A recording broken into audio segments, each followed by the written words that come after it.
तो दोस्तों स्वागत है सभी का केमिस्ट्री रिसर्च सेंटर के इस वीडियो में। दोस्तों आज हम लोग पढ़ने वाले हैं परमाणु के बारे में, यानी कि एटम क्या होता है। तो सबसे पहले हम लोग जानेंगे कि यह एटम क्या होता है।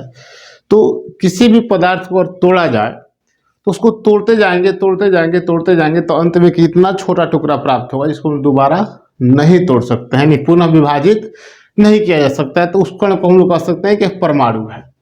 इसको डिफाइन कर सकते हैं हम लोग कि परमाणु क्या होता है। तो किसी पदार्थ का वह सबसे छोटा कण होता है जिसको पुनः विभाजित नहीं किया जा सकता है, परमाणु कहलाता है। परमाणु का आविष्कार 1808 ईस्वी में जॉन डाल्टन के द्वारा किया गया। किसके द्वारा किया गया? जॉन डाल्टन के द्वारा परमाणु का आविष्कार किया गया 1808 ईस्वी में। इसी आविष्कार के कारण जॉन डाल्टन को परमाणु के पिता यानी कि फादर्स ऑफ एटम के नाम से जाना जाता है। फादर्स ऑफ एटम कौन है? तो जॉन डाल्टन। रसायन शास्त्र के पिता हम लोग ल्यूजियर को कहते हैं, और रसायन शास्त्र के क्षेत्र में प्रथम नोबेल पुरस्कार दिया गया था। किनको दिया गया था?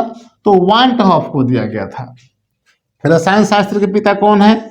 ल्यूजियर। परमाणु के पिता किसे कहा जाता है? तो जॉन डाल्टन को कहा जाता है। परमाणु का आविष्कार कब हुआ था? 1808 ईस्वी में हुआ था। किसके द्वारा हुआ था? तो जॉन डाल्टन के द्वारा हुआ था। ठीक है, चलिए दूसरा है कि परमाणु की संरचना क्या होता है। तो समझेंगे हम लोग परमाणु का संरचना क्या होता है। तो स्ट्रक्चर ऑफ एटम क्या होता है। तो सबसे पहले तो अब हम लोग इस बात को जानेंगे कि परमाणु की संरचना जो होता है वह गोलाकार होता है। कैसा होता है? गोलाकार। परमाणु की संरचना कैसा होता है? गोलाकार होता है। उसके बाद देखेंगे हम लोग जो परमाणु जो होता है उसके मध्य में यानी कि बीच में जो है एक छोटा सा गोलाकार भाग होता है जिसको हम लोग कहते हैं नाभिक। क्या कहते हैं? नाभिक।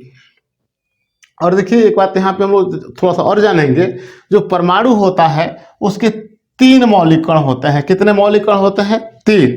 जिसमें पहला मौलिक कण होता है इलेक्ट्रॉन, दूसरा मौलिक कण होता है प्रोटॉन, और तीसरा मौलिक कण होता है न्यूट्रॉन। इलेक्ट्रॉन पे माइनस चार्ज होता है, प्रोटॉन पे प्लस होता है, और न्यूट्रॉन पे कोई चार्ज नहीं होता है, यह उदासीन होता है। ठीक है, चलिए ये इलेक्ट्रॉन जो होता है, चलिए देखिए यहाँ पे तो हम समझ सकते हैं कि परमाणु के मौलिक कण कितने होते हैं? 3 होते हैं, इलेक्ट्रॉन, प्रोटॉन और क्या? न्यूट्रॉन। चलिए तो हम लोग समझ चुके हैं कि परमाणु की संरचना कैसी होती है? गोलाकार होती है। इस गोलाकार परमाणु के बीच में यानी कि मध्य भाग में एक छोटा सा गोलाकार भाग होता है, जिस गोलाकार भाग को नाभिक या केंद्रक के नाम से जानते हैं। इंग्लिश में इसको न्यूक्लियस कहते हैं। नाभिक जो होता है इस पर धनावेश पाया जाता है। कौन सा आवेश पाया जाता है? धनावेश। नाभिक जो होता है इस पर धनावेश होता है, और वो धनावेश प्रोटॉन के कारण होता है, न कि न्यूट्रॉन के कारण होता है। चलिए नाभिक जो होता है इसके बाहर जो होता है वृत्ताकार पथ होते हैं, जैसे कि 1 2 3 4 वृत्ताकार पथ बने होते हैं। इस वृत्ताकार पथ जो होता है उसमें फर्स्ट वाले वृत्ताकार पथ का नाम क्या है? के है। सेकेंड वाले का नाम क्या है? एल है। थर्ड वाले का नाम क्या है? तो एम है। और फोर्थ वाले का नाम क्या है? एन है। चलिए और जो कक्ष होता है इस कक्ष पे कौन चक्कर लगाते रहते हैं? इलेक्ट्रॉन चक्कर लगाते हैं। ठीक है, और ये E1 E2 E3 E4 जो है इस कक्ष के ऊर्जा स्तर है, यानी कि एनर्जी लेवल। एक बार और हम लोग समझेंगे इसको।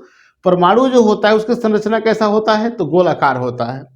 परमाणु की संरचना कैसा होता है? गोलाकार। और इस गोलाकार परमाणु के बीच में मध्य भाग में एक छोटा सा गोलाकार भाग होता है जिसको नाभिक या केंद्रक के नाम से जाना जाता है। परमाणु के नाभिक कहाँ होता है? तो परमाणु के बीच में होता है।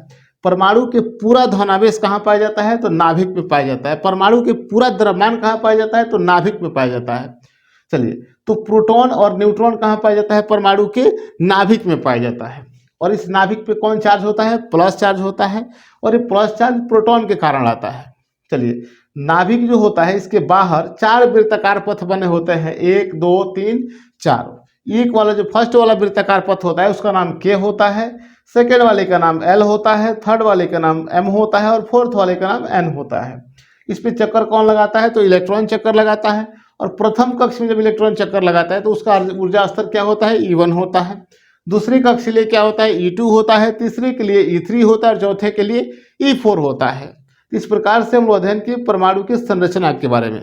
अगर कहा जा सकता है तो बहुत ऐसे बातें हम लोग परमाणु के बारे में अध्ययन कर चुके हैं। सबसे पहले परमाणु क्या होता है?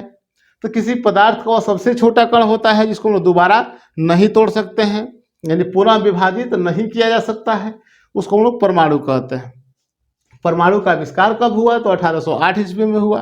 परमाणु के आविष्कारक कौन थे? तो जॉन डाल्टन साहब थे परमाणु के आविष्कारक। फादर्स ऑफ एटम यानी परमाणु के पिता के नाम से किस वैज्ञानिक को जानते हैं? तो जॉन डाल्टन को जानते हैं। रसायन शास्त्र के पिता किसको कहते हैं? तो ल्यूजियर साहब को बोलते हैं। और रसायन शास्त्र के क्षेत्र में प्रथम नोबेल पुरस्कार किस वैज्ञानिक को दिया गया? तो वह वांटॉफ को दिया गया था। चलिए, उसके बाद हम लोग अध्ययन करते हैं एटॉमिक स्ट्रक्चर क्या होता है, यानी कि परमाणु की संरचना क्या होता है। तो सबसे पहले आप लोग बता चुके हैं कि परमाणु की संरचना जो होता है वह गोलाकार होता है। उसके बाद से जो है गोलाकार परमाणु के बीच में एक छोटा सा गोलाकार भाग होता है। इस गोलाकार भाग को नाभिक या केंद्रक के नाम से जानते हैं। इस नाभिक में दो कण पाए जाते हैं परमाणु के, प्रोटॉन और क्या, न्यूट्रॉन। नाभिक पे धनावेश होता है। और नाभिक के बाहर जो है टोटल 4 वृत्ताकार पथ बने होते हैं, जिसको 1 2 3 4 इसको नंबर से हम लोग दिखा दिए हैं। और एक वाले का नाम के होता है, दूसरे वाले का नाम एल होता है, तीसरे वाले का नाम एम होता है और चौथे वाले का नाम एन होता है। चलिए, और इस वृत्ताकार पथ पे कौन चक्कर लगाते रहता है? इलेक्ट्रॉन चक्कर लगाते रहता है। और जब इस इलेक्ट्रॉन चक्कर लगाता है तो प्रथम कक्ष के लिए ऊर्जा स्तर E1 होता है, दूसरे के लिए E2 होता है, तीसरे के लिए E3 होता है और चौथे के लिए E4 होता है। चलिए, तो आज के लिए हम लोग इतना ही अध्ययन करेंगे और इसके बाद जो है हम लोग अगले जो वीडियो बनाएंगे उसमें हम लोग पढ़ेंगे कि परमाणु संख्या क्या होता है और द्रव्यमान संख्या क्या होता है।